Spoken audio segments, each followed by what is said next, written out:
Welcome to legend TV. ప్రస్తుతం నాతో పాటు దరువు ఎల్లన్న గారు ఉన్నారు. మాట్లాడే ప్రయత్నం చేద్దాం.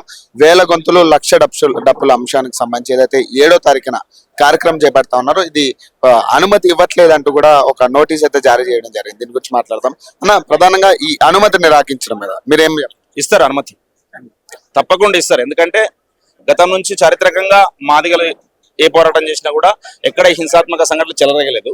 అవన్నీ కూడా సాకులుగానే ఇంతకుముందు మా గౌరవనీయులు మందకృష్ణ గారు చెప్పడం జరిగింది. కాబట్టి తప్పకుండా పర్మిషన్ వస్తుంది. మళ్ళీ ఒకసారి ఇప్పుడు పర్మిషన్ అప్లికేషన్ పెడదాం మనం. ఎలా ఉండబోతుందన్న మీ లక్ష డప్పులు వేల గొంతులు అంటే వాళ్ళు చూపించే సాకులు కూడా, అంటే ఇందాక అన్న మాట్లాడుతూ కూడా కొన్ని అంశాలు అవును, అంటే అది కావాల్సుకొని కొంతమంది ఒత్తిడి మేరకు చేస్తారేమో అనిపిస్తా ఉన్నది. ముఖ్యమంత్రి గారు మాత్రం మాదిగల పక్షాన నిలబడతాడు, ఖచ్చితంగా పర్మిషన్ వస్తుందని చెప్పేసి నా నమ్మకం. మీ అంశం ప్రకారం అంటే ఎస్సీ వర్గీకరణ ఎట్లా అనిపిస్తా ఉంది? ఇచ్చే ఛాన్స్ జరుగుతుంది. జరిగే ముందు ఇట్లాంటి కొన్ని చెదురుమరు సంఘటన తెలంగాణ వచ్చే ముందు జరగలేవా? అడ్డం పడే వాళ్ళు పడలేరా? అట్లే ఇక్కడ కూడా కొంతమంది అడ్డం పడే ప్రయత్నం చేస్తున్నారు. వాళ్ళే అడ్డం పడతారు. వర్గీకరణ పక్కా జరుగుతుంది.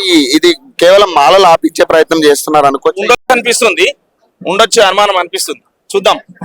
ఎందుకంటే మాదిగలు single largest community in Telangana. So ఈ సమాజం గ్రహిస్తుంది కదా. సో ప్రభుత్వం కూడా మా పక్షాన సానుకూలంగా నిర్ణయం తీసుకుంటారని చెప్పేసి అనిపిస్తుంది. ఎలా ఉండబోతున్నారు రోజు కార్యక్రమం? 7వ తారీఖు కనివిని రీతిలో ఉంటది. మీడియా వాళ్ళకు కూడా ఏ దృశ్యం ఎక్కడ చిత్రీకరించాలో అర్థం కాని పరిస్థితిలో ఉంటది. కాబట్టి అద్భుతమైన కార్యక్రమం లక్ష డప్పుల కార్యక్రమం అనేది ఎక్కడ ప్రపంచ చరిత్రలో కూడా ఇట్లాంటి సంఘటనలు, ఇట్లాంటి కార్యక్రమాలు జరగలే.